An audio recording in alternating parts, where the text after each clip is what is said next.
me. Sorry, I'll forget it. Don't wait for me. All right, good evening, welcome, Human Services Commission. It is October 15th, 6:36 p.m. On record here.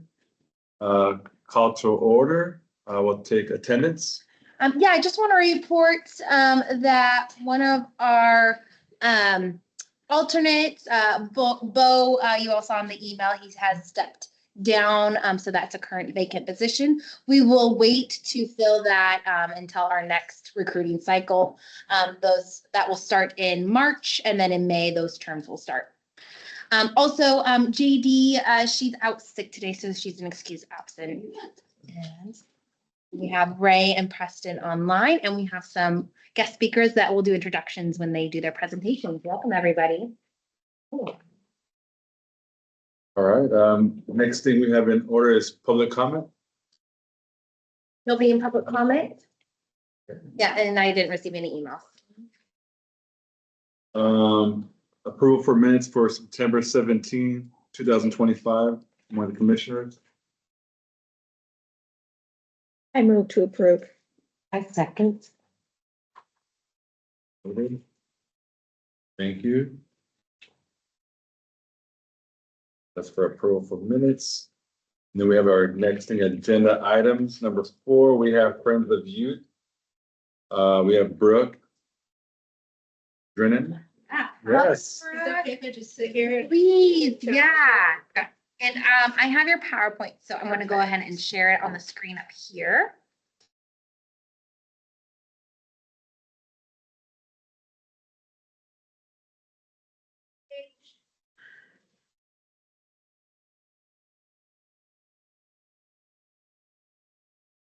Okay, and I might kind of fly through some of these because this is a standard presentation that I've used and don't want to bore you with some of it and want to give time for conversation and questions and things. So as said, I'm Brooke Drennan. I'm the Senior Director of Youth and Family Services at Friends of Youth. So I oversee our programming here in Issaquah. And I have been with Friends of Youth for about 12 years. Started as a therapist and then worked my way into leadership. So happy to be here and chat with y'all. My plan for today is to do kind of a broad agency overview. We're all over the east side and then have some services in Issaquah. So I'll specify what those are, how folks can access those services, some community partnerships, emerging needs and trends that we're seeing. And then I always just have in here how to help spread the word about stuff. All right, so agency overview. Friends of Youth mission is that we partner with youth and families to provide the relationships, resources, and skills they need to attain personal growth and success. We envision that all youth have every opportunity to succeed, and the values that we hold and everything that we do are accountability, collaboration, equity, quality, relationships, and putting youth first. Is this okay? That building is our main admin building at Kirkland. Okay, and then Homeless Youth Services is our biggest division. They don't have any buildings directly in Issaquah, but anyone in King County can access services. So always good to be aware of. That picture there is our Willows Youth Service Center. It's our 18 to 24 shelter in Kirkland. It used to be located in Redmond, called The Landing, if anyone's familiar with that. So Homeless Youth Services primarily serves 18 to 24. It does have one minor program that I will tell you all about.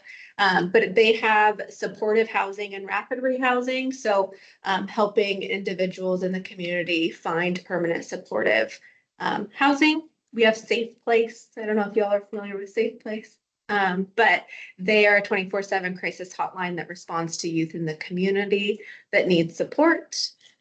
We have transitional living services. So we have like on-site housing that provides safe and stable housing to 18 to 24-year-olds. We provide behavioral health treatment, case management, and life skills training.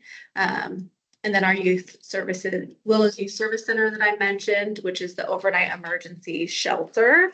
that provides basic needs resources to young adults experiencing homelessness that are 18 to 24. We have a lot of on-site services there that includes mental health and substance use, individual treatment, as well as group. We have our education and employment services on site, and then case managers that help individuals find safe and stable housing to transition them out of emergency shelter. We also have a commercial kitchen on site, so we're able to provide meals to them throughout the day and drop-in services.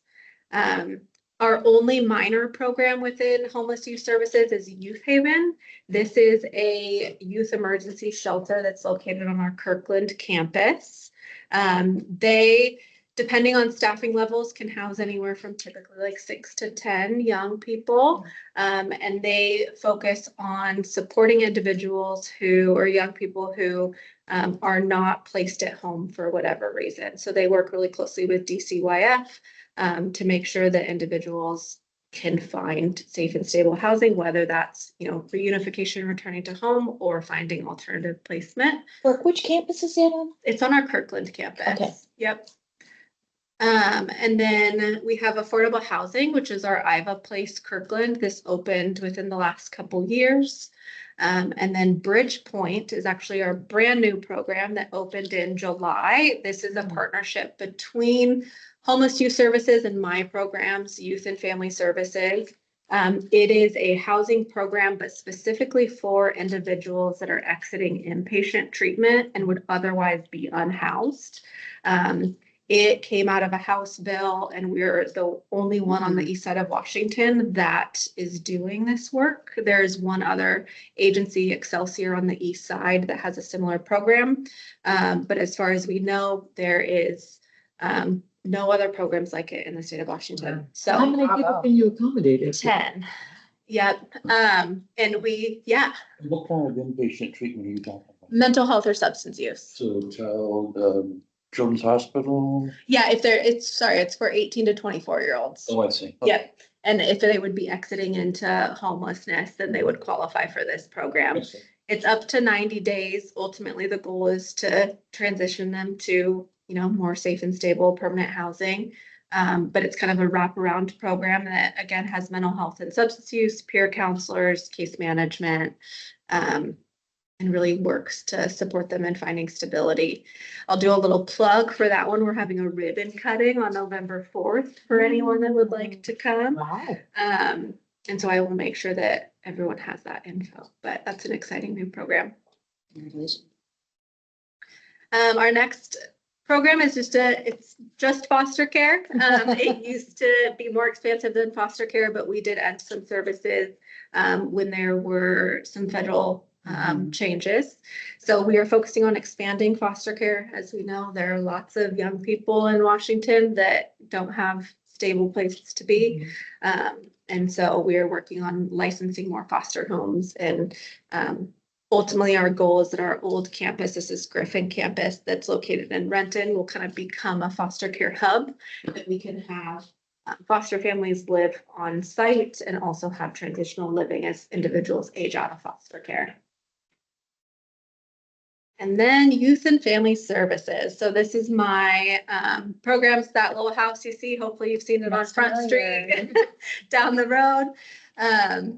We in youth and family services offer mental health and substance use, and we'll, rather than just a kind of broad overview, we'll deep dive into these as we go, which includes assessments, individual, family, and group counseling. We also have a psychiatrist that we work with that does assessments and medication management for our clients, more specifically our Medicaid clients, just because they have more difficulty accessing care. We have our Healthy Start program that does developmental screenings and support for parents with children under the age of 6 and provides group and community connections. And then our youth engagement team, which is a small program of 2 that is a therapist and a case manager that works specifically with youth, often located at our Youth Haven program, who are either experiencing homelessness or at risk of homelessness. For whatever reason, they may feel unsafe at home and want to find a safe and stable place to go. This team will work with, it's a collaboration with Friends of Youth, the YMCA and LCYC legal team, and we support them in finding placement. Oh, This is just who we are. I always just like to include a picture so y'all can put faces to folks. These are a bunch of our therapists. So our team is made up of mental health therapists. So that includes licensed folks with the Department of Health for Marriage and Family Therapy, social workers, counselors. We also have substance use disorder professionals, mental health interns. We have a pretty robust internship program because we like to put great therapists out into the world. And then we have family support specialists that work within our Healthy Start program, and then licensed clinical supervisors and administrative support.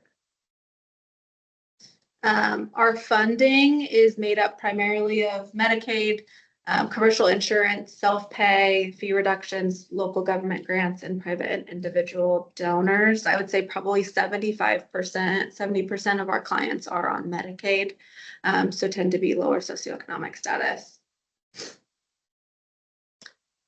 We primarily serve clients that are ages 4 to 24 and their families. I would say the majority in our outpatient mental health and substance use programs tend to be between the ages of like 10 and 16, with, you know, clients on either end, but we really see that kind of middle school, high school age. Substance use program tends to be a little bit older. We do see a lot more clients in that 18 to 24 range. Race, based on self-report, 33% of the clients we serve do identify as BIPOC. The gender split of our clients is pretty equal. I would say it's about, last time I looked, in the 40% female, about the same male, and then we have about 5 to 10% clients that identify as either non-binary, trans, or chose not to self-report. And then sexual orientation, we have about 30% of our clients identify as being a part of the LGBTQIA+ community. Last fiscal year, we served in youth and family services approximately 12,000 individuals, or we provided about 12,000 services.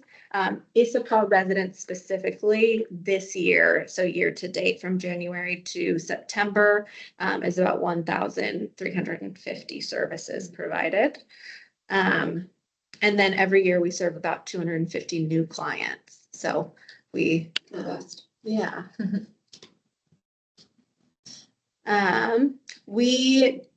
I'll just focus kind of on the modalities here. We provide a lot of kind of trauma-based therapy. So trauma-focused CBT, we do EMDR for those of you that have heard of it. It is a, more, I would say, up and coming treatment specifically for trauma. And then recently started in the past couple of years, a dialectical behavioral therapy, a DBT program, and CBT for psychosis. We have groups that we have. Our groups are kind of on a rolling basis of what we see based on need. So right now we have games and feeling exploration groups for younger kids, some anime and relationship groups, art and neurodiversity. Our DBT and CBT groups are just kind of always ongoing. And then parenting groups as needed. Those kind of come and go as folks are engaged, and then a music therapy group that has actually been really exciting. We have a substance use disorder counselor that has joined a mental health therapist. He actually works for the School of Rock, and we got a donation for a bunch of guitars and drums. So he's been teaching kids how to play instruments and process their feelings, which has been wonderful. Yeah. Substance use, we focus on a lot of harm reduction. So really how to keep individuals in the community safe. We have alcohol and drug information school that we provide to kind of the individuals who don't necessarily qualify for outpatient treatment, but need to be educated on substances and what they could do to your body. We have a partnership with the Washington Recovery Helpline to provide next day assessments for substance use. So if you ever run into somebody in the community and they're in urgent need of a assessment, they can call the Washington Recovery Helpline and get in with us next day. They work with us to set aside appointments specifically for them. We focus a lot on Narcan access and distribution, again, just harm reduction and making sure that folks in the community can stay safe regardless of where they are at. Our Healthy Start program, so kind of shifting gears, works with families with children under the age of 6. The person enrolled does not have to be a biological parent. They work with the family. I would say we're about 50-50 bilingual in the families that we work with. Most of our family support specialists are also bilingual, which is great. And we serve all of kind of East King County. They use an evidence-based practice called Parents as Teachers that focuses on decreasing CPS involvement, increasing school readiness, really working with the parent on parent-child interactions to help support them both emotionally and physically in their development. They're also really focused on group connections and connecting individuals with each other in the community so that parents or guardians can help build a natural support system outside of our services. So they take them out in the community and do fun stuff. This month they'll probably go to the pumpkin patch. We can go ahead and skip this one.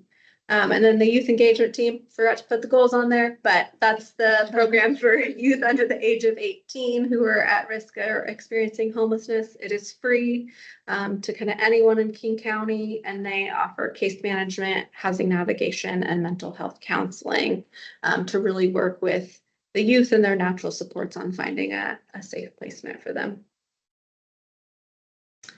So accessing our services, our behavioral health services are located in Issaquah, North Bend, and Duval. Our Healthy Start services are community-based all over the east side, as well as the YET services. There's emails and phone numbers on there, but all of our information is on our website to share out as y'all see fit. We have lots of community partnerships. I kept this, rather small to just Issaquah. We have partnerships with school district, city, state, county, Influence the Choice. I'm the board chair for Influence the Choice. And then Kid Vantage works really close with our Healthy Start program. Our SUD folks are part of Issaquah Community Court, and then work closely with primary care and emergency department. Emerging needs. I had mentioned parenting groups. We kind of come and we see parents that kind of waxes and wanes on involvement. But this last year, there was a Surgeon General warning on parent mental health. So have really tried to make a focus of providing support to parents in the community. We keep seeing an increase in co-occurring needs. So mental health and substance use combined. And just an overall intensity of need, seeing more trauma, more severe anxiety, youth really feeling like they're alone and it's difficult to find supportive people in their lives. Continue to see, which I'm sure almost everyone in this room probably is familiar with, a need for basic or support for basic needs. Although we provide mostly behavioral health and home visiting services, we get a lot of our families coming to us expressing that, how are we supposed to make it to therapy when we can't afford gas? How are we supposed to then do telehealth if we can't afford a computer, right? Mm-hmm. And so working with folks in the community to make sure that our clients can get access to basic needs so they're able to show up and work on their mental health. And then, we see an increase in physical health concerns, need for financial assistance. So it feels like everything lately is very intertwined, right? And then I always just like to put in here how to help is just talk about behavioral health to reduce the stigma. Let people know that there's folks in the community that are here to support them if they need it, and spread that word and facilitate the connection. So any questions? I know that was a lot. Great job. What sort of supplies should we donate? Yeah. I mean, the biggest need that we see in Issaquah is really transportation and grocery support. You know, we refer it to the food bank. Medicaid clients have access to Hope Link, and it's just not as reliable as you would hope for. As far as supplies go, I would say we have Giving Tree coming up. So any support with Giving Tree and our little tags will be all around the community. So, yeah. And when you say transportation, Yeah, transportation as far as like gas to get to therapy. okay, do you know that there's gas vouchers at Issaquah Community Services? You and I can talk offline. Yeah, okay. Ray over here has a question. Go ahead, Ray. Hi, can you hear me okay? Hmm? Hi, Brooke. It's a pleasure to meet you. Thanks for being here. That one slide for funding, Yeah. you had listed several sources. I don't know if you can go back to that, but what's the primary funding source? I saw Medicaid on there. So Yeah, can you about give an estimate? 75. Yeah, about 75% of the clients that we serve are on Medicaid. Mhm. The other 30% is commercial insurance, so Premera, Aetna, the major ones that y'all probably know. And then we have some that are on fee reductions or no pay, like uncompensated care.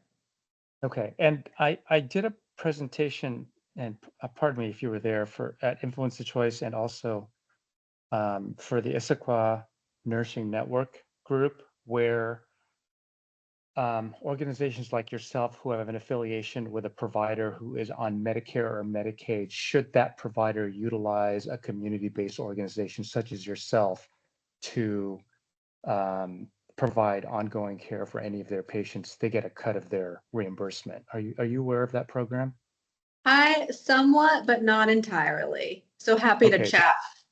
Yeah, Yeah. that would be good because those Okay. programs are continuing in Yeah, 2026. absolutely. We're in a position right now that, there's lots of potential cuts coming. And so happy to have any conversations that kind of diversify what that funding looks like.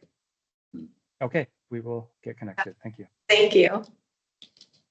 And Friends of Youth are going to be back in the school district, right? Yeah, I've currently been in conversation with, I think it's Noah, the Director of Student Services. Yeah. About getting back into the school district and seeing clients who are on Medicaid specifically. So That's great. hoping to get that started here soon. Yeah. Preston, our youth representative. Go ahead. Yeah, so first of all, thank you so much for being here. And also, this is also really important to me as a youth myself and having other friends who have participated with this organization. So you talked about Narcan distribution and some other similar services that you perform. So I wanted to know if Friends of Youth has Narcan training programs to know how to administer it, especially for teens that plan to distribute or carry Narcan. So do you do training programs in addition to supply? Yep, we don't have what I would call a training program, but any youth can stop into our office any time of the day and get Narcan. And when they grab that Narcan, we do talk through how to use it. And there is a little QR code that talks through how to use it. But it's just like nasal spray. So it's pretty easy to go over, and we're happy to have those conversations. But anybody can stop into our office and ask for Narcan. Okay, thank you. That was just my question.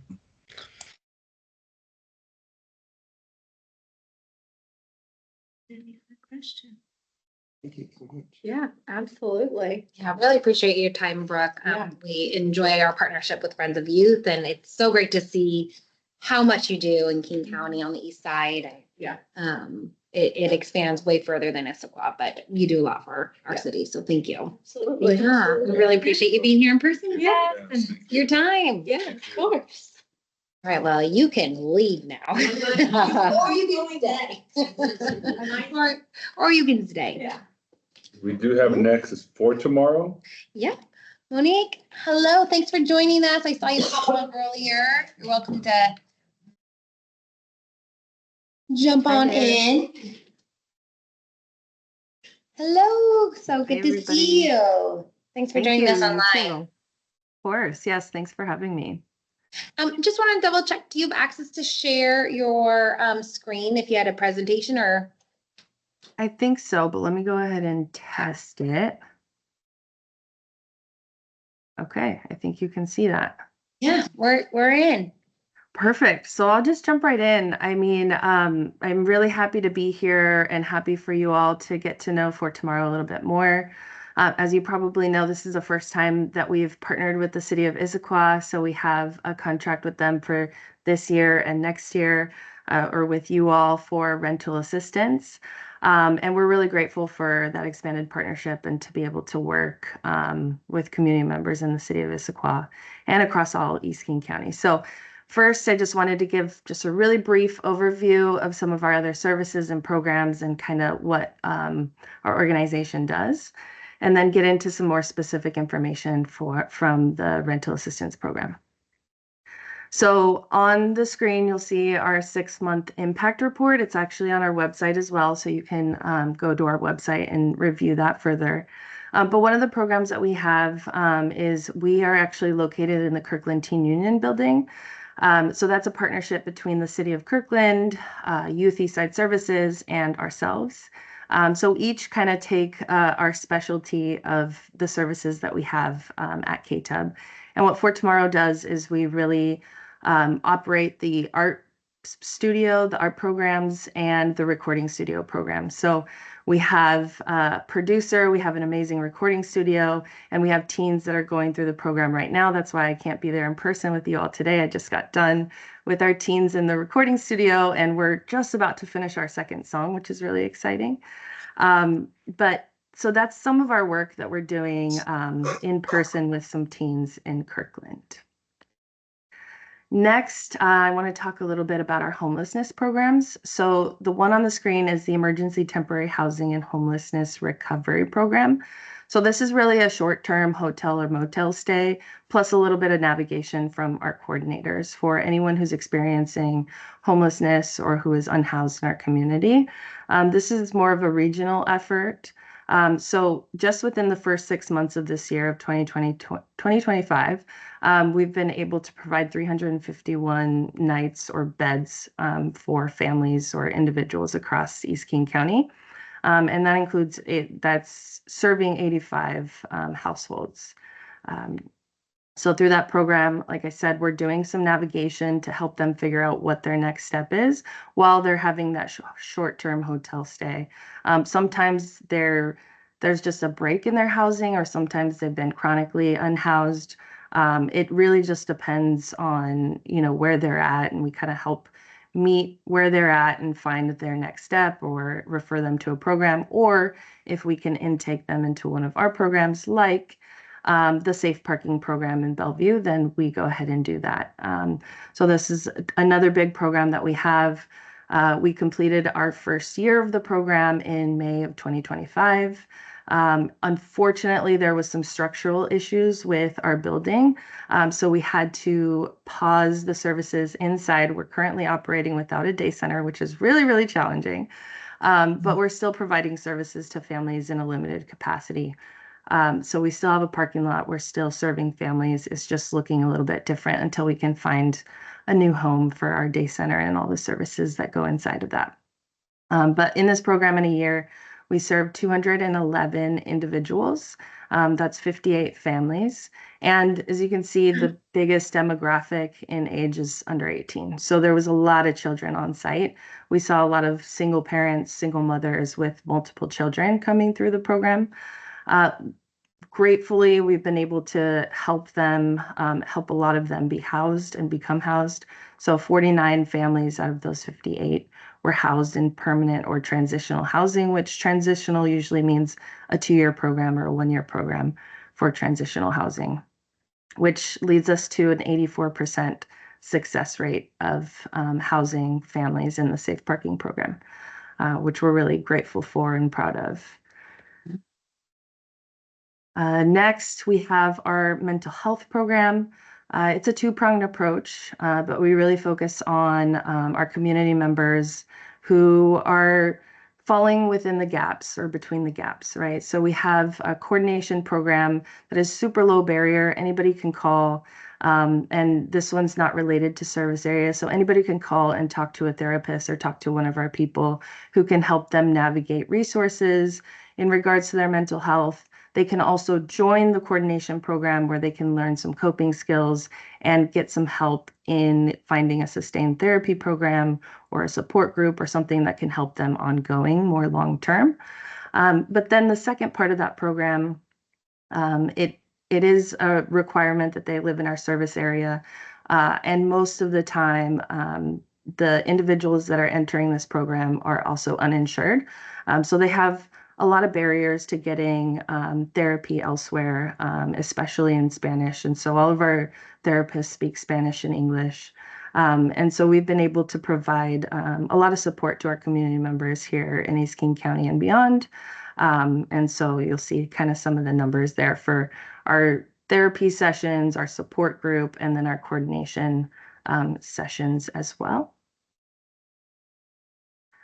Last but not least, we have our life services program and our rental assistance program. So we started with rental assistance way back probably like 5 years ago. And we noticed that rental assistance, oftentimes the same families are kind of coming back and struggling with the same issues year after year.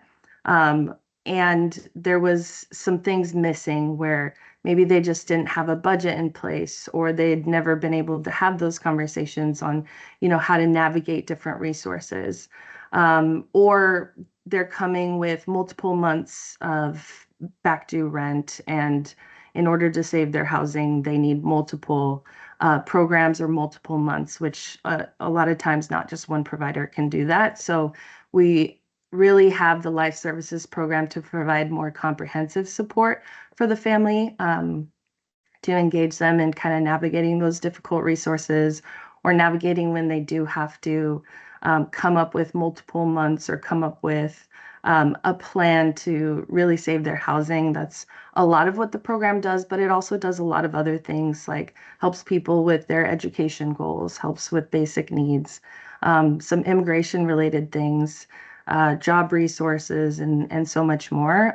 When it comes to the immigration stuff as well, I forgot to say, but our mental health program is now providing some free psychological evaluations for the immigration process. So we have a really great therapist that's able to do that now for us, which is amazing. And it's a great resource for our communities, especially, in the times that we're in. Our communities that are undocumented or going through that process are really struggling with just a lot on their plates. And so anything we can do to kind of lighten that load is what we're trying to do to fill the gaps. With that, I'll just say that we have some specific numbers over here when it comes to the rental assistance in Issaquah. So the program so far, and actually we're nearly out of funding now, but from March to about May or June, we were able to help about 9 households. That's 26 people. 7 of the households were from 0 to 30% AMI. And then 2 of the households were from 30 to 50% AMI. You'll see the different types of assistance that were requested and that we were able to provide on the bottom right. So that includes 1 mortgage assistance. There's rental assistance is the next one, but the prerequisite was they had to have a notice, so 14-day or 30-day notice, eviction summons, things like that. So there was at least 5, or there was 5 that had a 30 or 14-day eviction notice. There was also 2 occurrences of move-in costs, so that someone could move into Issaquah. And then 1 had an actual eviction summons, which meant a very imminent eviction coming up. So we were able to help in those cases for these Issaquah residents to maintain their housing. And then on the left, the bottom left, you'll see some demographics by race of the households that access this funding and this program through us and the city of Issaquah. So with that, I'll say thank you so much for having me, and I hope that information was helpful to you all, and I'm here for any questions that you may have. Thank you so much. I think it's really helpful, especially since For Tomorrow is a new organization for our city of Issaquah. It's really helpful to see the how much you all do. I mean, we know you for rental assistance and fund you for that, but to see how much you support the East Side in all different areas, I think is wonderful. So appreciate the walkthrough of that. Thank you. I have a quick question. So, and yeah, thank you for the presentation. Did I hear you say you do mortgage assistance? Yes, yeah, all of our assistance programs, well, financial assistance programs are also open to mortgage assistance. And we've done one so far in Issaquah. And did I hear you say you've run out of money? Yes. Mhm. Okay, and For the year. for the year? Yeah, they'll receive another. Oh, for the year, you've run out of money for the year. Okay, Yes, just for the rental assistance, yeah, piece. okay. All right, thank you. Thanks, Of course, thank you.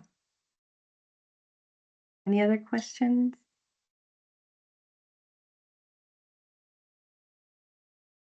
Well, we really appreciate your time. Thank you so much for jumping online and providing that. I know evenings can be tough, so really do appreciate. All right, thank you. Have a good rest of your meeting. Bye. Oh, enjoy your evening. Great. All right, we're on to next, influence of choice, by Marnie. Welcome, Marnie. Hi. Welcome. Let me put it. And I emailed my Got it here. Let me just pull it up. While she's doing that, I'm Marnie Meraldo. I'm the Executive Director of Influence Choice. I've been in this position coming on 4 years. I was a member of the Board of Directors for Influence Choice prior to that. As a representative of schools, I've been on the Issaquah School Board for 16 years.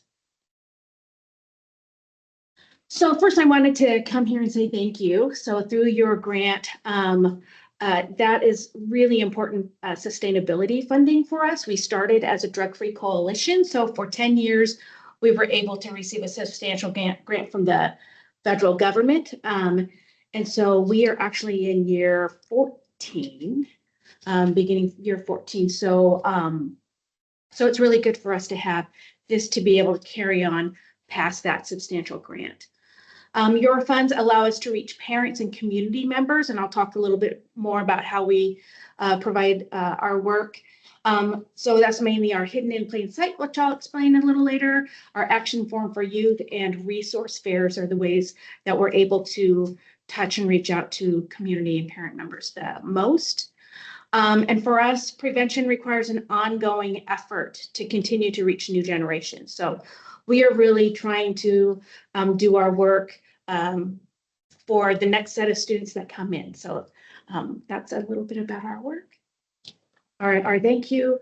Our mission, Influence of Choice, is committed to reduce youth substance use and promote overall well-being by addressing root causes, fostering resilience, and providing education and prevention services to youth, families, and communities. Because we know we really have to use the whole family and community to do the prevention work that we're doing.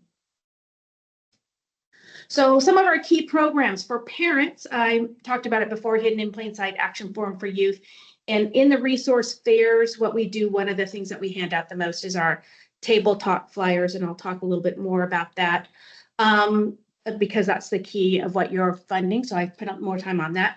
I did want to say that we bifurcate our work. So we work with parents and community members, and we also work directly with students. Our youth board is called Teens Encouraging Community Health. So we have an intra-district advisory board that meets once a month with kind of the leadership team members, teens that want to work with us. And then there's tech clubs at each of our 3 comprehensive high schools. So one at Skyline, Liberty, and Issaquah High. And they each have about 10 to 15 members of their clubs.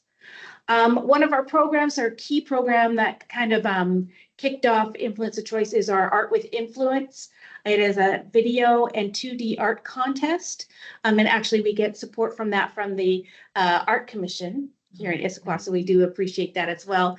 But it allows students, for the videos, they create a 2-minute video for us. It's kind of like a PSA. And so we ask them about refusal skills or, a note to my older self or a note to my younger self. With the 2D art, we've let that be more expressive, although I think this year we want it to be more like posters that we could put up. We really utilize positive community norms.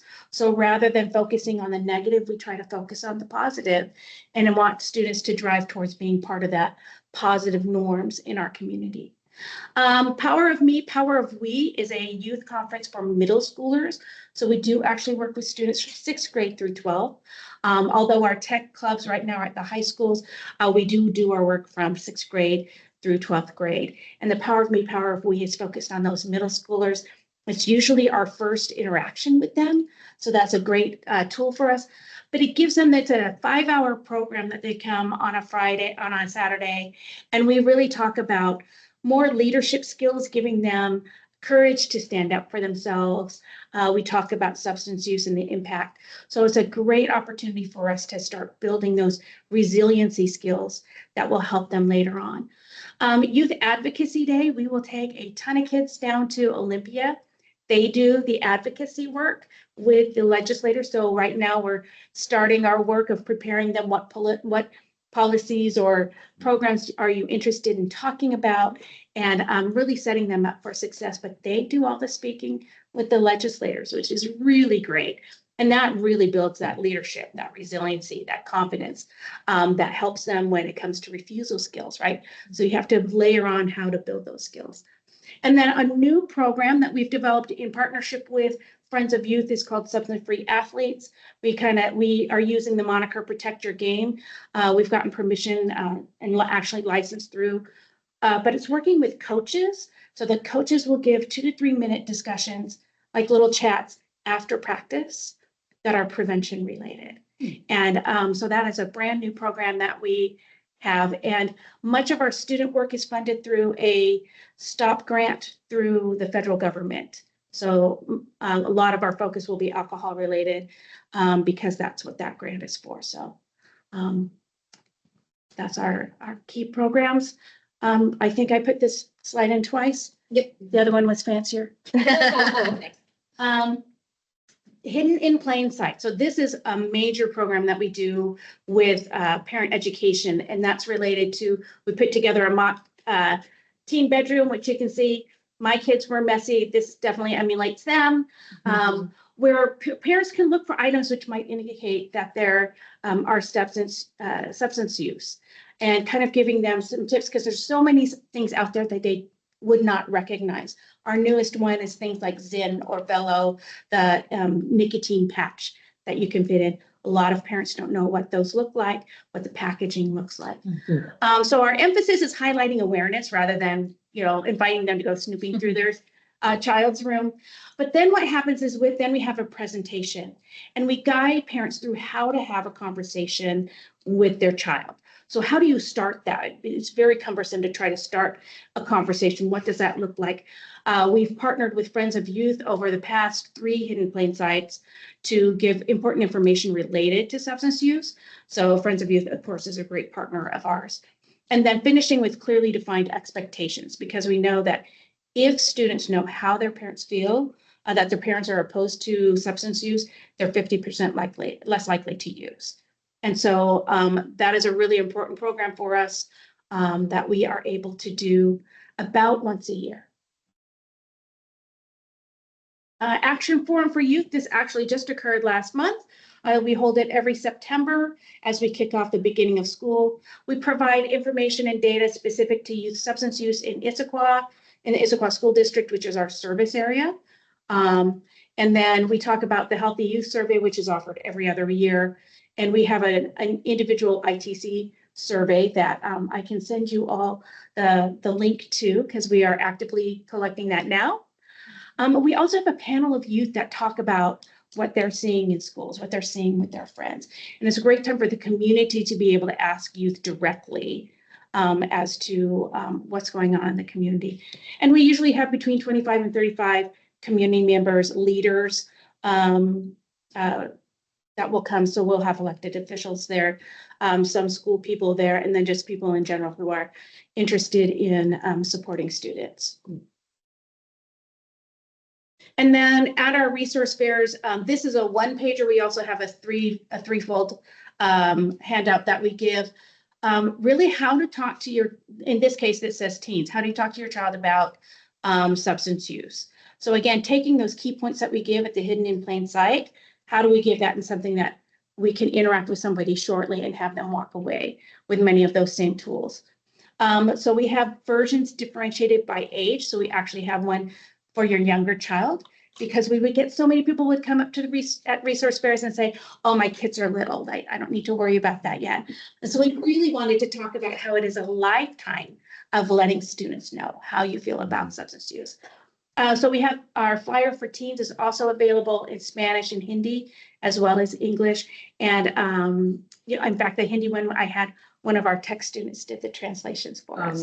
So that's been great. This is the one-page version. It's on our website, so you can go there if you wanted to take a look at that.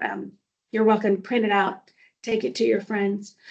So we specifically hand these out at the resource fairs, such as National Night Out, the Issaquah Cultural Fair, and Salmon Days. So some of our program trends and successes and challenges, by the way, this is our students did a skate park hangout. And so we had just pizza and food and trying to create a fun environment around the skate park. And then we had them asked questions of the people that were there. So we were able to get some anecdotal data while we were there. So some trends is program participants appreciate the information provided. So we always get really positive feedback in our surveys from those that attend. Attendance at the Action Forum for Youth has been consistent between 25 and 35 attendees every year. We have the superintendent of the school district will come and speak as well at that event. And we're seeing greater increased engagement at our resource fairs. In fact, I think we had over 1,000 attendees stop by this past Salmon Days. So, which was probably double what we had last year. Wow, that's great. Challenges, one is in-person attendance is limited after COVID. It's still difficult to get people to get out of their house and to something. So we're looking at, especially with our hidden in plain sight, is there a smaller truncated version that we could do like at PTSA meetings, or to say if you're having a community event, we can come in and talk for 20 minutes. So I have a staff member and I that are going to look at what can we do to truncate that so that then we can get out to more people. It's also difficult to find the right participants for our listening sessions. And then also getting feedback for the community surveys, same kind of thing. How do we ensure we're getting deeper, better data than the Healthy Youth Survey is able to provide us? Staffing inconsistencies over the past 18 months, although I am happy to say I have found a unicorn, is what I've called my newest member, Erica, and she's been really fantastic. And so, you know, my biggest concern is when we're working with youth, that they have a consistent person that they can begin to build relationships with. And so I'm really excited about what she'll be able to bring to the table. And then our last big challenge is federal funding pause. Because I think it's probably like 70% of our funding is through the federal government. And then the lack of the county and state funding opportunities. They look at our programs and say, that's great work, but we find our resources better spent somewhere else. So I think that's difficult, and you'll see why. We're victims of our own success, and I'll get into that in just a moment. Significant increase in tech student involvement is a key success. So we have nearly tripled the number of students involved just in our intra-district, and then it's exponential when you look at the clubs. A great turnout engagement from Salmon Days, as I mentioned. Increased volunteers, so the parents of our tech students are now engaged with the work that we're doing, which I had never witnessed before. So I'm really excited about that. And then continued increase in the percentage of students not using alcohol and other drugs. And I'll get into that when we talk about that specific data, which I think is the next slide. So here is where I talk about victims of our own success. Before we started, or when we actually started as an organization trying to go out for our drug-free community grant, we were at 43% of 12th graders saying that they'd had alcohol in the past 30 days. In the last Healthy Youth Survey, that was down to 13%, a 70% reduction. So that's why I say people go, I really appreciate the work you're doing. It's good work. I could use my money elsewhere where they have a greater need. So they don't see that we have a greater need, but of course we know it's new students every year. And so we have to keep up the work if we're going to keep up the numbers. So you can see that's 30-day alcohol use. And, you know, you can take a deeper dive when you get these slides. The next one is for marijuana use, so 30 days. So the question in the Healthy Youth Survey is, have you used, you know, marijuana in the past 30 days? There's actually, it's asked several different ways. People ask us all the time, like, okay, what if the kid just says no, no, no, no, no, or yes, yes, yes, yes, yes. So it's asked in different ways at different points so that they're able to throw out things where there's inconsistencies. So you'll see a 16-point reduction, or 16-point reduction, 64% reduction in 30-day marijuana use in 12th grade. And the reason I focus on 12th grade is, one, it can track how their behavior has changed over the years and what are they doing as they are entering into adulthood. And you can see it spikes. That's when they have the highest use. And then the last one is use of prescription drugs to get high by Issaquah School District students. And so that's gone from 5% in 12th grade down to 2%. So again, a 60% reduction. You can see there's been a little bit of an increase, but when you're talking 1% to 2%, it's almost nominal, right? And I do think that the biggest impact in 2019, we had 2 students die of fentanyl poisoning at the Skyline area. And, you know, I think that was a coming together of the community. But we've also, in a hidden in plain sight that we held in 2021, we had the DEA there. And they kind of called out, like, we have programs and we're not in the schools. And the superintendent was at that event and she's like, well, I can solve that problem. And so they put together a training that is now in all of the health classes that kids will see every year regarding fentanyl and its dangers. So I think that was helpful. So it's nice to know that we were a catalyst for building that relationship. And that was what I had. I'm open to questions. When you do the Healthy Youth Survey, is that administered exclusively in the Issaquah School District? I know you do some stuff in the Lake Washington School District as well.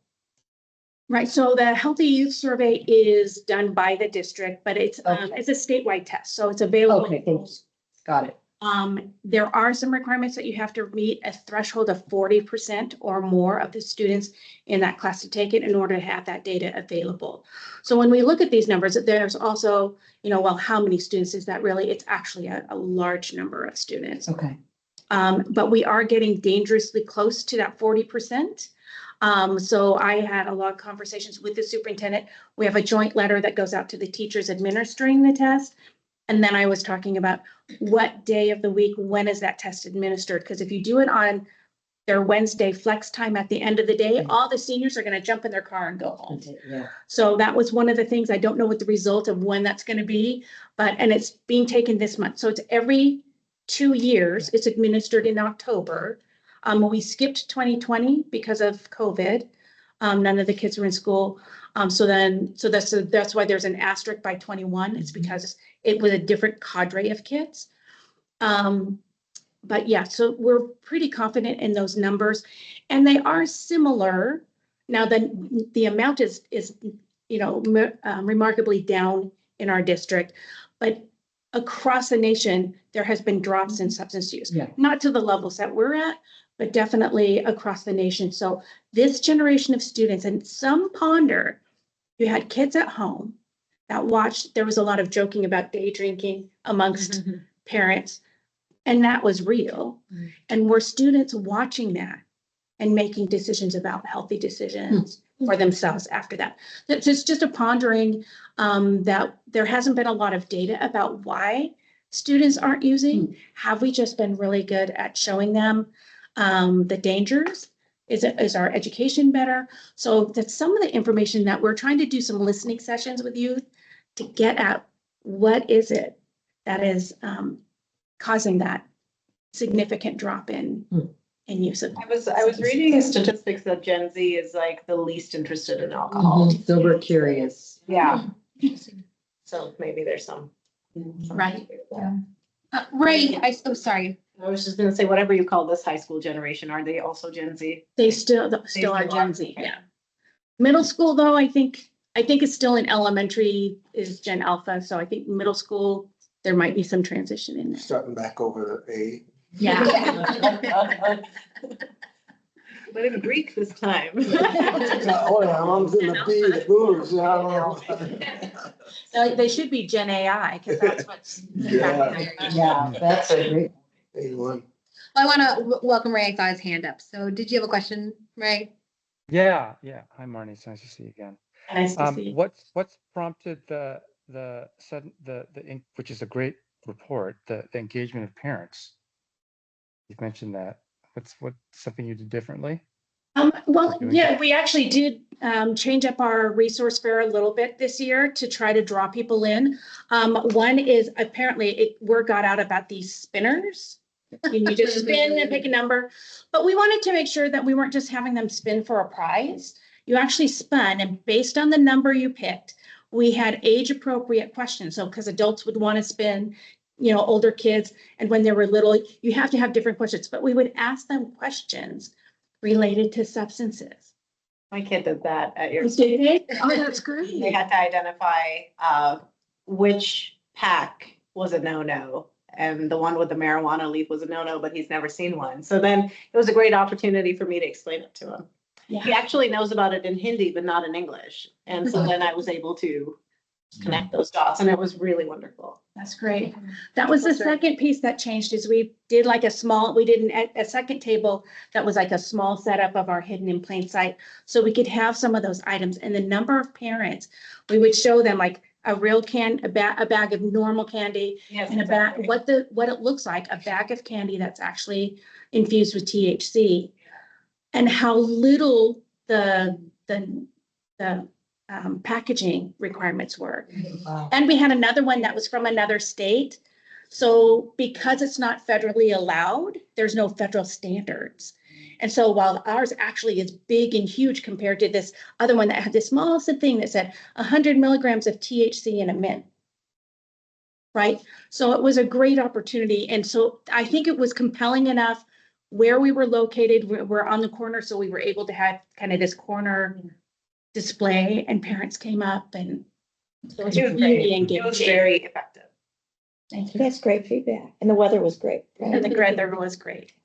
Now you had the percentage and you had points on some of those. What was the point? So if it went from 43% to 13%, that's actually 30 percentage points that it went down. And then the other one was the percentage of, how much is 30 points? Math. It's math. Just math. It's math. I was a math teacher. Well, any other questions for Marnie? What a wonderful presentation and Yeah. learn all the Yeah, great thank events you. that you do. Yeah, it's impactful. Thanks, Mom. And I do want to point out, I'm the treasurer of Influence the Choice. But the service area is the Issaquah School District. So we're very specific to helping the kids in this area. Yeah. Huge. Yeah. Thank you. Thank you so much, Marnie. Great to see you this evening. All right, next is the community clothing closet. You folks are Angela, Cheryl, and Lisa. Okay, we got 3 of you, so let's get you comfortable. Here, Amy, why don't you sit right here? Give them your chair. Just gonna scooch over so you all have the head of the table. Don Burnett. He used to be. All right. Oh, he's not anymore. Thank you, Marnie. Yeah, yeah, I was like, who used to be? I was listening to, he used to be with the passage. Ladies, Patience. why don't you do an introduction? Just give me a second. I had it up, but it disappeared. Yeah, no problem. Yes. Well, thank you. I mean, this has been really great. Being here with all these other organizations, like it's amazing. all that goes on in Issaquah. So thank you for the time that you're giving us tonight. We're very excited to talk to you about the newest, I think, probably nonprofit in Issaquah, our community clothing closet. We'll just start tonight telling you a little bit about who we are and about what we do, and then talk about the small impact we've had so far, and how then we align with commission goals, and then we'll have time for some questions. So I'm Angela Doria. I am the Director of Community Engagement. And I am Cheryl DeLaff, and I'm the Director of Operations. And I'm Lisa Stratton, and I'm the Director of Communications. So I think, like most nonprofits, there's some real grassroots and heart and compassion to our origin story. I will try to make this brief, but there's a lot to how we got started, but I will try to keep it to a minimum. The three of us met at the Issaquah Food and Clothing Bank, where since COVID and since COVID, they have seen a need in the increase in food and nutrition support. And so they've had to reduce their clothing operations there. And we have seen that firsthand, whenever we're there volunteering. But before that, before the three of us met, actually, Cheryl and I, back in 2024, assisted at the Issaquah School District's back to school resource fair, where we helped out with the clothing closet there. And Lorna Gilmore, who I think many of you probably know, who is the Equity and Family Partnerships Director, I guess you could call her, at the school district, was head of that project, and really planted the seed for Cheryl and I. She challenged us. Challenged us, definitely. She did. To think about the clothing need in Issaquah, particularly on her end, particularly with students that Kid Vantage can't support.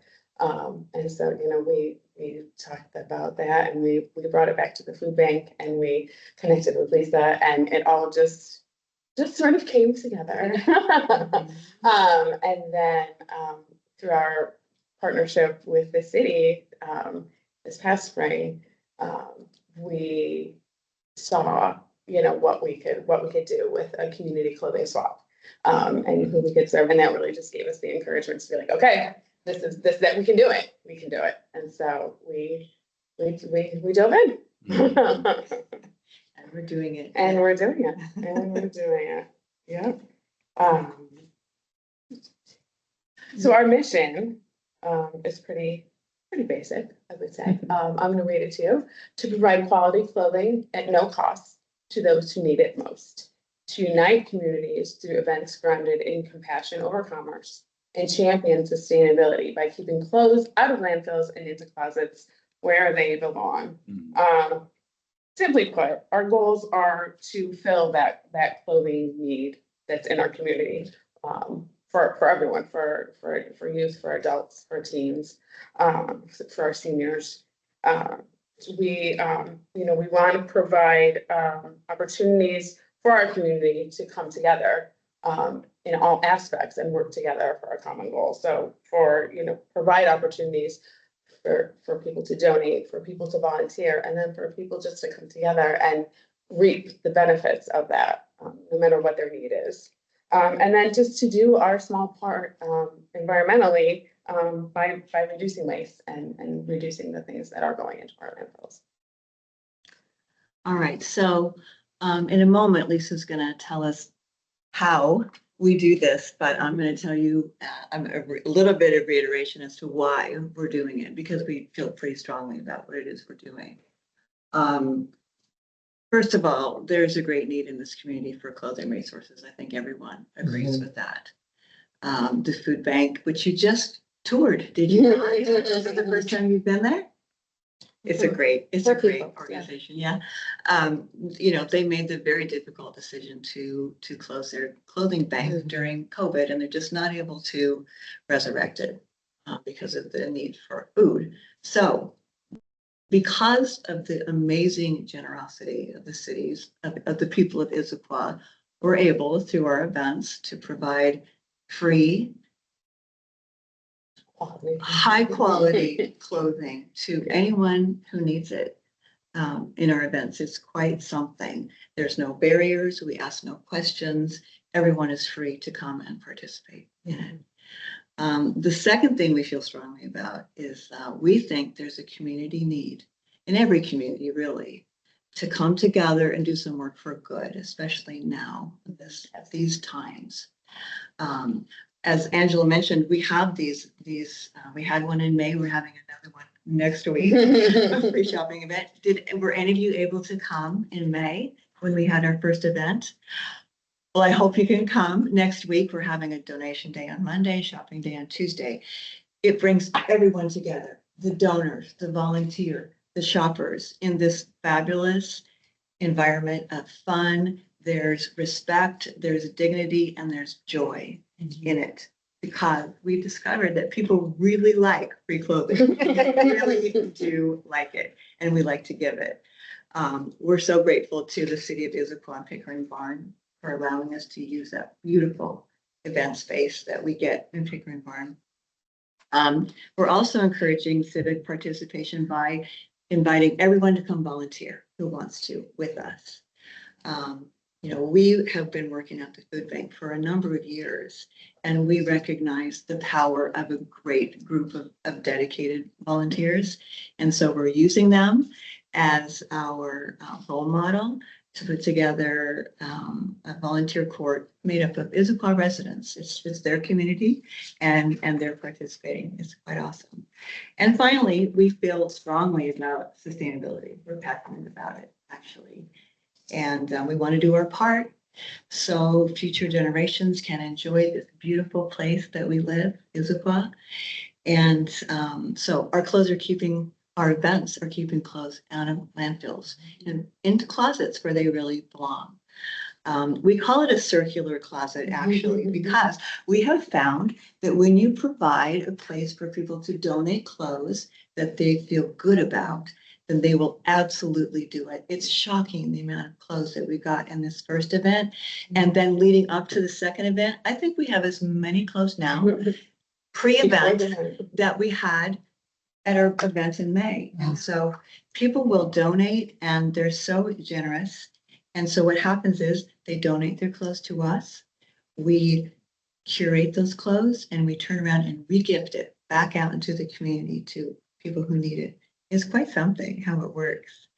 And then within our organization, we're also very committed to buying used equipment. I swear Lisa has driven around the county in search of used clothing racks. We have many now, many for free, actually. We've collected 75 boxes of used hangers from a retail store in Auburn that they were just going to throw it away. Wow. And so we have them now. We're going to use them and reuse them.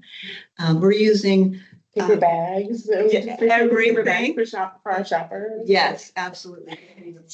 We have closet shelving that we're using for our clothing displays, and we've designed event signage that is evergreen, and we can use it over and over again. There's movable parts on them, and so we can use it for any event, any day. Do you have a storage space? We do have a storage space. Well, yes, we do. We do. We'll get to that. Yeah. Okay, so next slide, the need in Issaquah. I'm sure I'm preaching to the choir here, but Issaquah may be an affluent community, but there's also great need here. We see it every week when we volunteer at the food bank, and we absolutely see it at our clothing events. And clothing is a basic need. It is not optional. It's critically important for employment, school attendance, mental health, and social inclusion. And as we all know, the cost of clothing, like everything else, continues to rise. So, statistically, almost 6% of Issaquah residents live below the poverty line, including 11% of disabled individuals and 39% of the people without a high school diploma. You know, looking at the food bank, they serve 8,000 clients or more annually. They're no longer able to provide clothing services to those clients.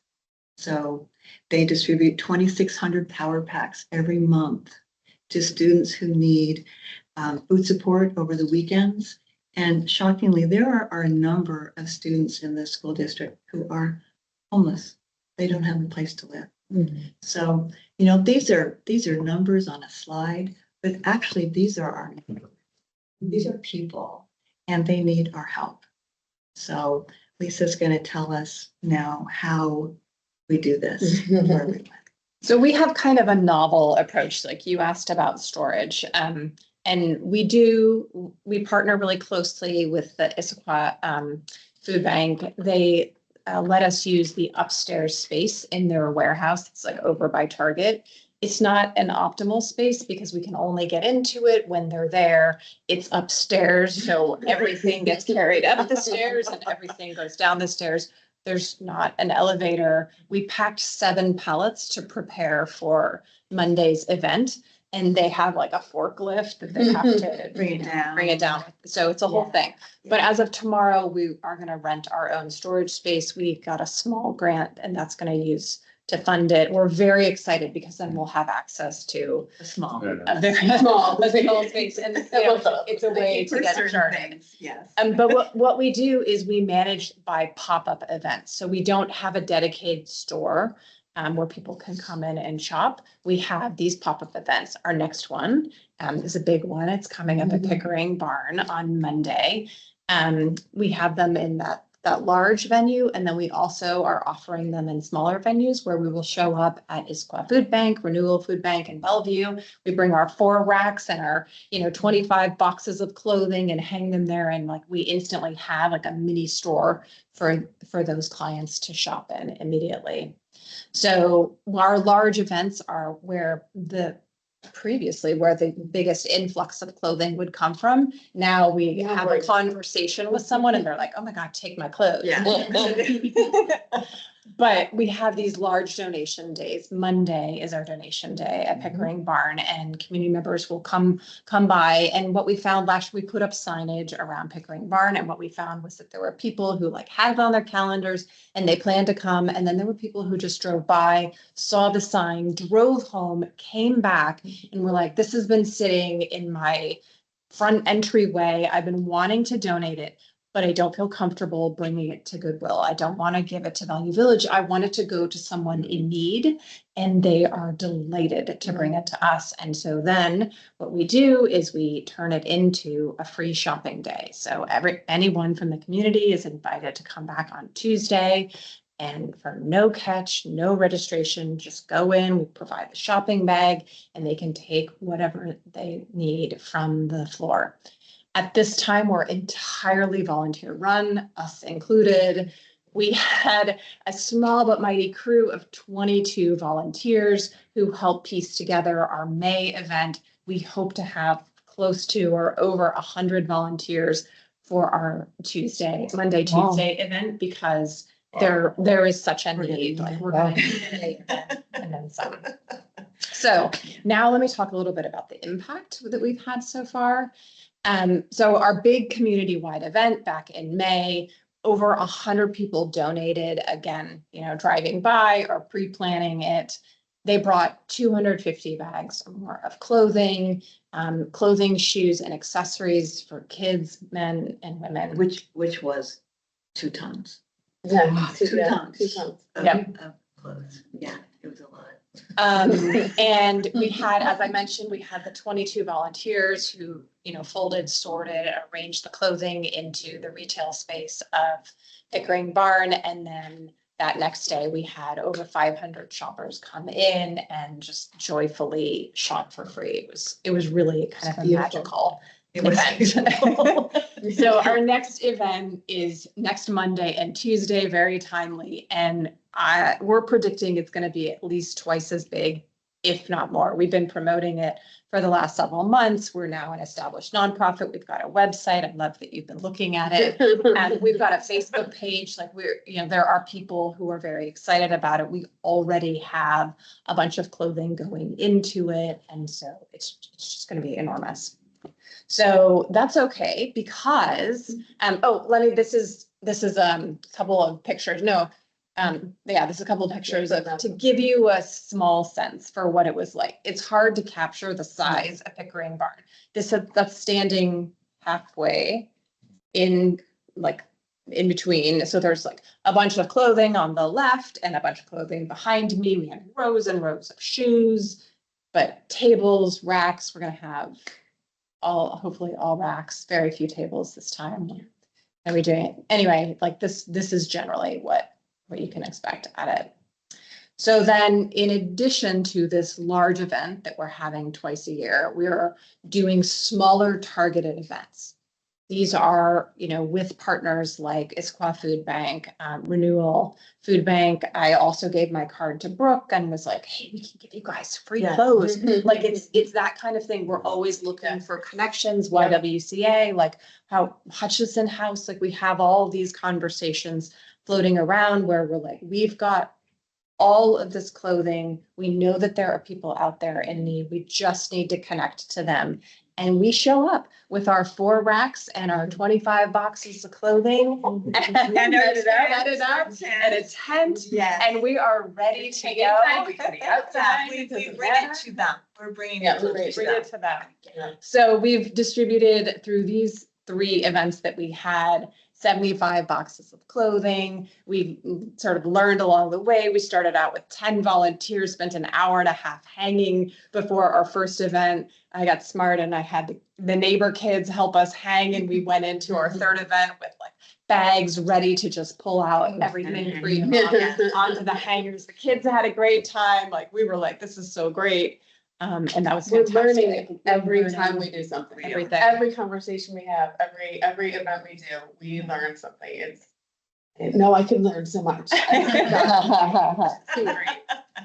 I'll just add something if you don't mind, Lisa, Yeah, because I think what's beautiful about these kind of 2 formats that you've started with the pop-up smaller versions is that you are meeting the needs where the needs are. Yeah. What's really impactful and powerful about like the Pickering Barn is you don't know who really needs it. Right. You don't know who just is excited to which is part of the community building. Yes, exactly. Because when we were there in May, you literally didn't know who was unhoused, where the need was, why they were there. Yeah. But every person was happy to be there. Yeah. I mean, there were people that were excited because they could get these clothes weren't going to, environmentalists that were excited that clothes weren't going into landfill.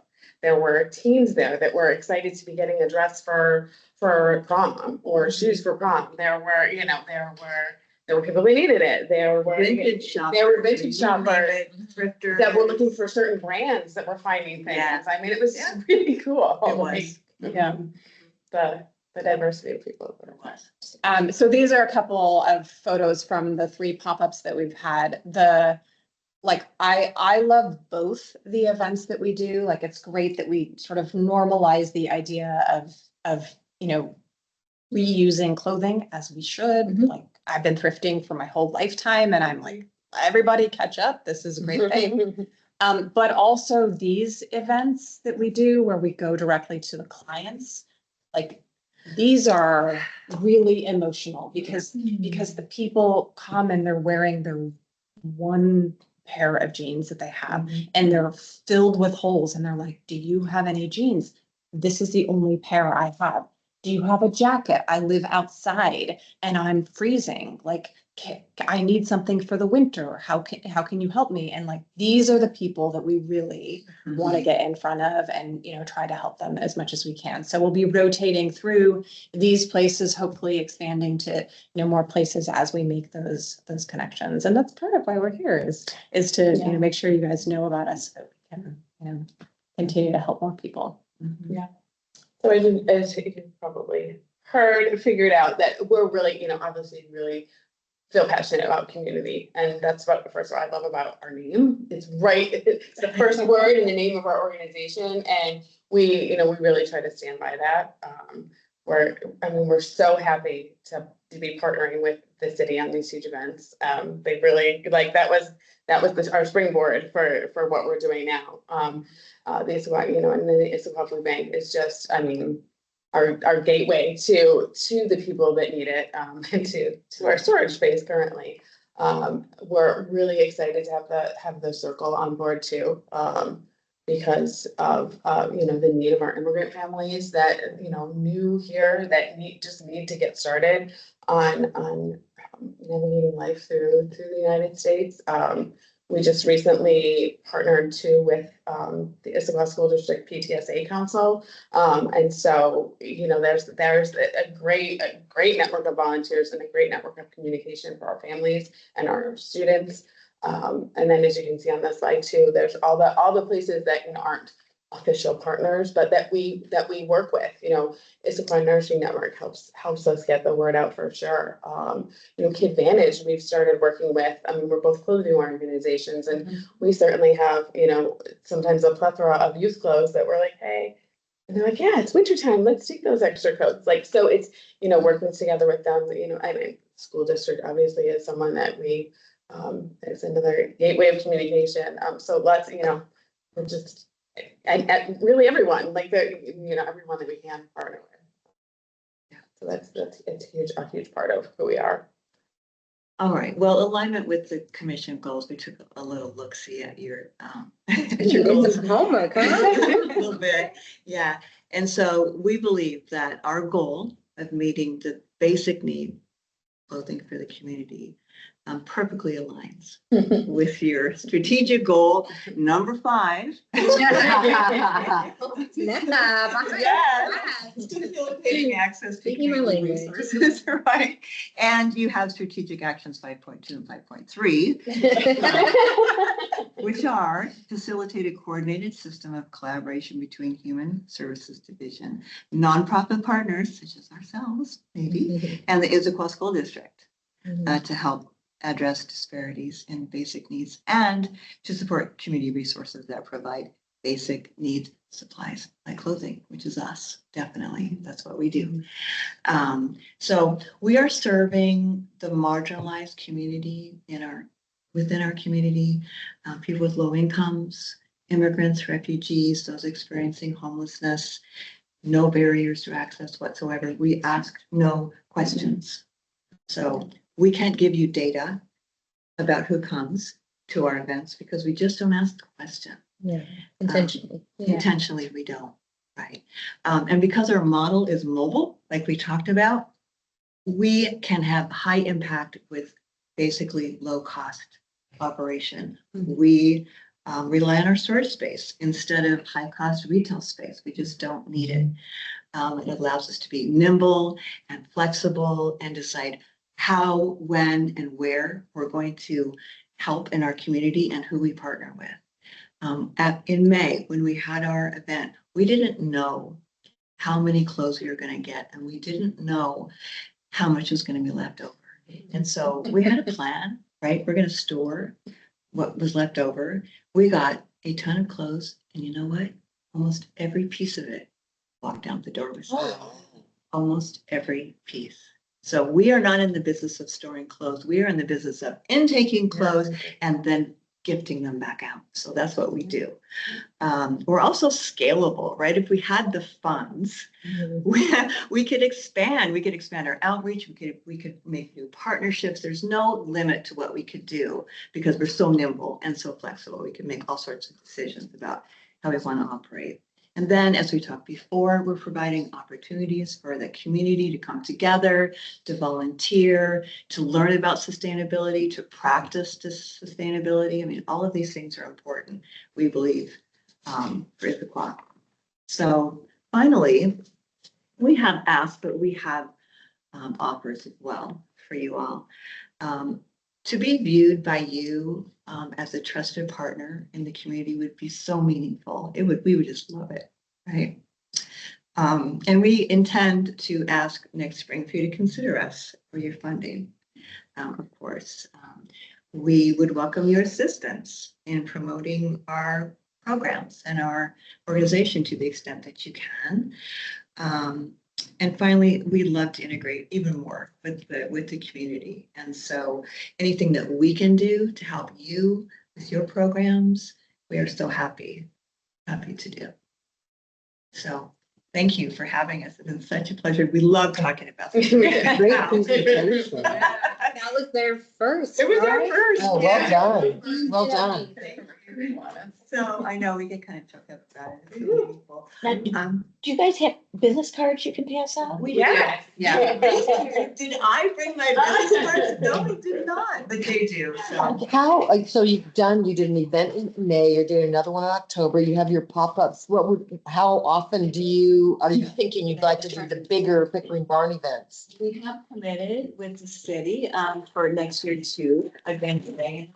May and October, okay. And then we were planning on doing 18 pop-ups at least next year. 18, wow, over the course of the year. Yes, Wow. absolutely. So 2 a month, we hope, so doable. And what are you doing?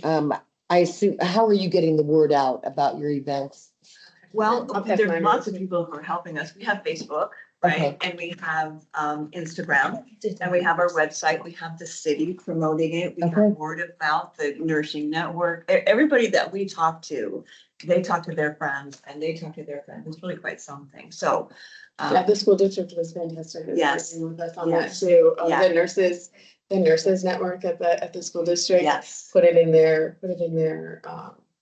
weekly newsletter this past week, which is, something. I mean, that was big. That The was food big for us. bank, the Yeah. food bank, have been promoting us as well. Yeah. They're Yeah. clients, and so, I think one thing I want to put in perspective for our commissioners is, these three were volunteers who came with this idea with us to the city back in May. So May was our first event. And so pretty much between May and now, October, we're talking 5 months. Okay, you guys have been able to establish yourself as a nonprofit with the accreditation. You have been able to have a website, have titles, have business cards, have another event. So I just really want to applaud the compassion, the motivation, the ambition that you all have. So thank you so much for a wonderful presentation.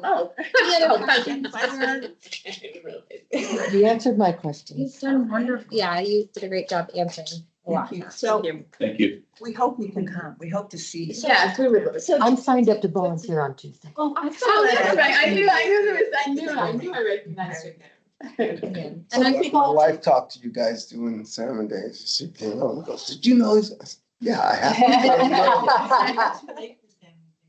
Oh, But next year we'll be there. so if I go onto your website, I'll find out all the information about Monday and Tuesday, right? Yeah, Okay. we have the flyer too, if you're interested in just looking at it.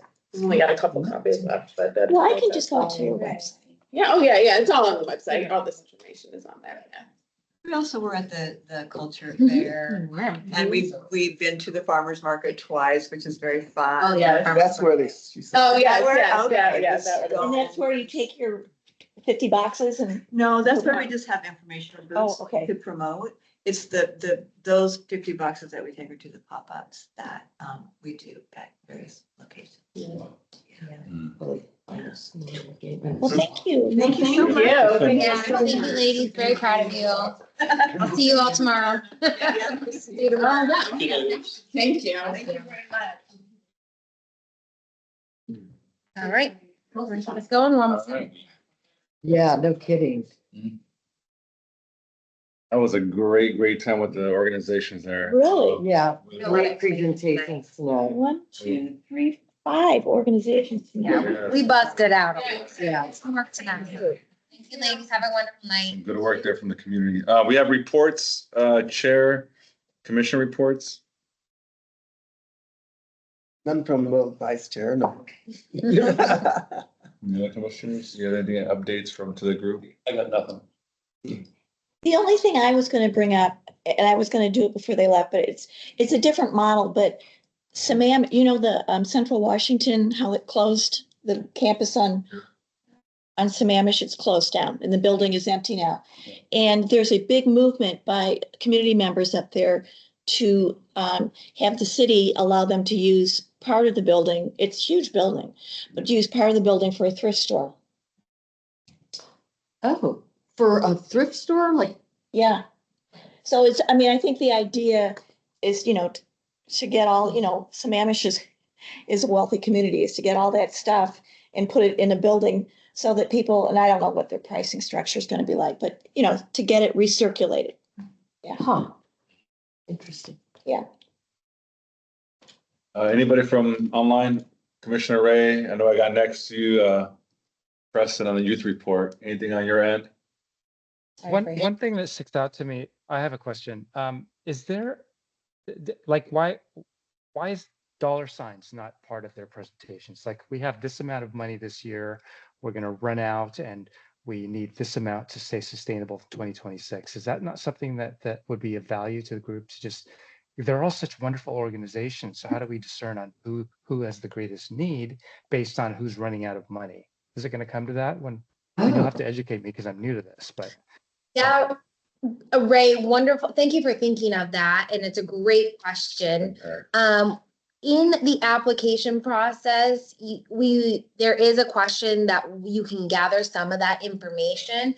But I know it's more powerful when you have a presentation and you can have them say, like, for tomorrow, we learned, we gave them just under $20,000 on an annual basis, and October they're out. So for that rental assistant program, which is the only program we're funding them. So, it's more powerful to hear it. So I think that's great for like presentations, is learning about more of their funding needs since we are funders. But you will in the application have some opportunities to learn more about that. Okay. And there will be training on that. So you won't be To going to the that level of detail that they would present, like one of them had 5 sources of funding. Like, I'd be curious to say how much of that, like Medicare was 75%. That's fantastic. So, I mean, what are you getting from the other sources of income that you've had in the past? You'll Is be able that to going see that down? they provide a budget, so you actually can have, you can look at their financials and as well as an audit. So you can go in that details of looking at kind of each line item. So it'll be provided. Yeah, Laura. Okay. Yeah, but great thought. Appreciate you. Are you done, right? I'm sorry. Yes. Also, you might have to rethink the application process for somebody like this, because they can't show you how many people they work with in Issaquah. They can't show you. That's actually very interesting to me. Yeah. Because I love that it's no barrier, Right. but there's also, we and I understand element of why. accountability. I understand why. Yeah. And, if we're saying that, well, we don't have the numbers, so we can't fund you, I think there's something that has to be done around it. Yeah. Well, they could get numbers. I mean, they could stand there with. They'll provide some data, but like demographic data, where they wouldn't. Oh, be right, able to Because they're not provide. asking. Right. So that's a good point. And I think one that, if you can remember this, Annie, when we talk about our toolkit, which we'll be reviewing before we do the application process, this is something that maybe we consider adding into or figure out how to consider that. Okay, I was gonna say real quick, I know we got time here. I think it goes back to the equity conversation. I think this was something that got raised around impact. One of the things we decided, I want to say last year was, being more intentional with our community members coming in, right?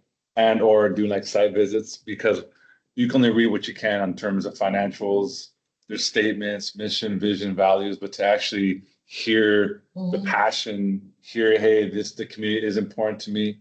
That was one of the elements we addressed last year. Like, we just need to be more involved and intentional around just not looking at just the numbers, but like, how are they really impacting the community from that perspective? So I'm really glad we got a tall list of folks coming in. I think that will serve us down the road as we kind of look at applications. It's a tricky conversation too, because so many organizations spend a lot of time collecting data to tell their story, and and that's I don't want to say it's a burden, but it's an obligation and it's an expectation. So that's a tricky conversation. I appreciate you all thinking about this as we're heading into a review year. Yeah. These will be good conversations in 2026. Be ready. I know, I'm being concerned about, people that really need the clothes rather than vintage. Yeah, I know. Shoppers or No, they're looking for a certain brand, Yeah. I could just imagine, people that aren't really in need down there walking out with new clothes. And here's the deal, is people that are really in need, are they going to be going to Pickering Barn? Is that accessible for them? Sure. Yeah. Right? I think that's why they have the pop-ups at food banks. That's a good point. Or the Sammamish Street Fair, is that a place where people that are really in need? I think maybe it'd be more appropriate to take those clothes to places where people are that do need it, right? And, it's too bad that the food bank isn't doing anymore, because that's a place where people do need it. They did say there's a couple pop-ups at the food bank, so. Yeah. That's exactly what. Yeah. But I think it's also important to invite folks who would normally just be associated with the food bank to go to Pickering Barn, right?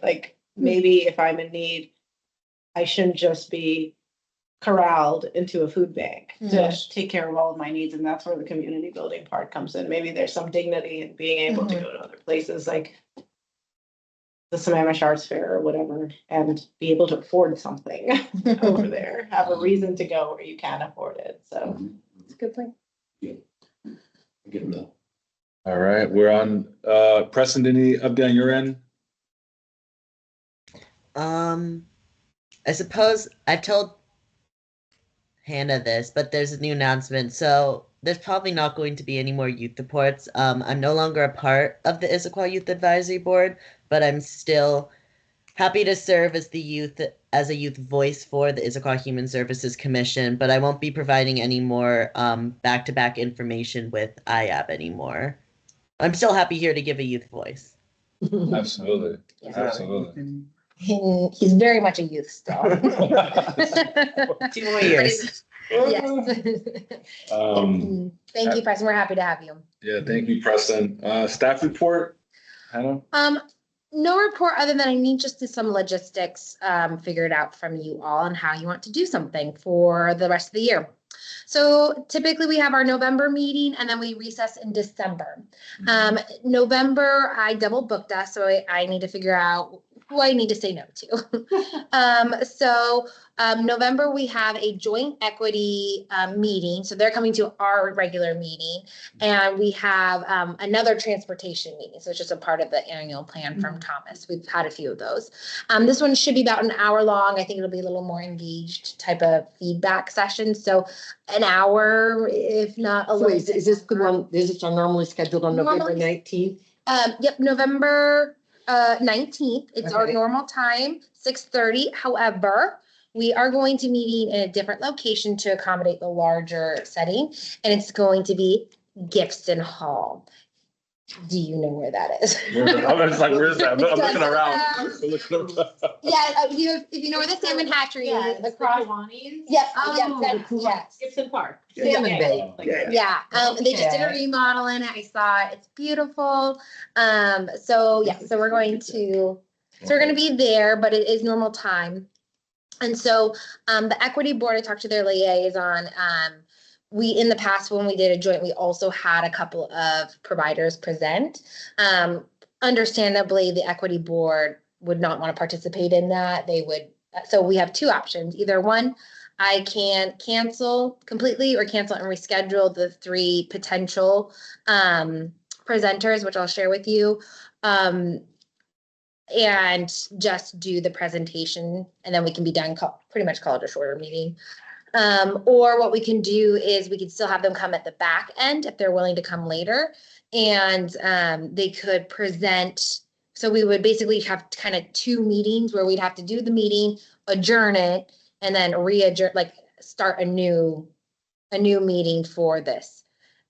Sounds a little. Can these 3 providers come to another meeting? So that is the other option, is that I would normally say let's bump them up a month, but we are typically recessing in December. So commissioners, you have the option of either not recessing in December so we can have providers or January.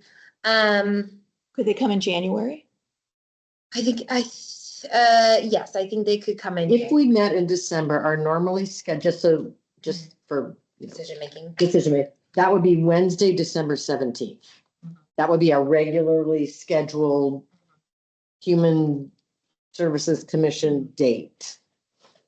Yep, and we could do it, I mean, we could do a special meeting and do it on a different date earlier in the month. Or we could put it off until January, when our normally scheduled date would be January 21st. 21st, yeah. Is there any downside to having them come in January? The only hesitancy I have is that in 2026 is the year that we are starting to review applications. And so that's where I have to be careful of not having any like biases or any like look like there's like favoritism to these three organizations who got to present in January versus 2025 when that was our kind of plan. Because it's January and I think we still have we have room and time in preparation for our grants. I think I would feel comfortable doing it in January.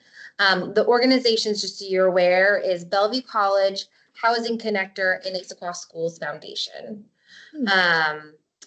If we do it on a different date, I would probably try to get one or two more to add to the list to just kind of beef it up. But Kind of like we had today with 5 instead of. So my vote is to, do it in January if you're comfortable with that. But that's just my. No, But please. how do other people feel? I thought I would. January sounds good to me. So we can recess still in December and then I we think can have a that's 5 shorter. months before we start really start the cycle. Yeah, May is when we're gonna go. Well, We start the cycle. So Maybe 8 you're involved in it. yeah. Yeah. April, you will be presented with the outcomes of it, right? Of how many applications, what are our requests, the kind of the bigger numbers. We'll make a decision on what who's reviewing what, and then you'll start in mid-April, you'll start reviewing your applications, and then so it's a little bit earlier, but but you'll have Still time. months away. Do you feel like that's good? Great. That's great. How about you, Commissioner Ray? January. Sounds good. Preston? January. We do have an opening, Mr. Preston here. Yeah. We have an opening for. Okay, well, it sounds like we're gonna do January then. Okay, thank you, commissioners. I do appreciate your feedback. I do appreciate and respect all your time, so. thank you. Because if we did all of that in November, it would be, Be really long Yeah. meeting. Yeah. Thank you. Yeah. Yeah. And meeting on December 17th, I'm Doesn't- sorry, that's just, doesn't- that gets tricky. Yeah. Yeah, we did the work today. This is a long meeting, so really appreciate your time. Let's give ourselves an easy November and then a nice break in December. And then we'll get back to work in January. So what's scheduled for November 17th? Is that the right day? That's- for Gibson Hall. Gibson Hall. Okay. Yeah, so same time, 6:30, just different location. Is that on Sunset? Yeah. No, No, a Newport Way. Newport Way. It's I like love across from the back side of the fish hatchery. It's where the Kiwanis always do the salmon bake on, Salmon Day. Attached to Gibson Park. If you just Google Gibson Park, it's a little playground. Yeah. Oh, okay. I know where that And there's. is. where they do the salmon bake. Yeah, there's a little park right there. Yeah. Yeah. Yeah, you've driven past it millions of times. I grew up driving past it, and that was my Kids got first time married walking there. it. I know where it is. I got a lot of kids. Yeah, perfect. We'll have the equity board and transportation. on So the- equity board, it's a joint meeting, so we're doing it together, and it's for the intention of a feedback session with transportation in regards to the light rail. Okay.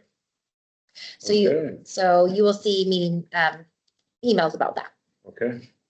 Any other announcements from the group? Nope. All right, going once, going twice. All right, well, we have meeting adjourned at 8:19 on Wednesday. Okay, Good. well done. No, I think all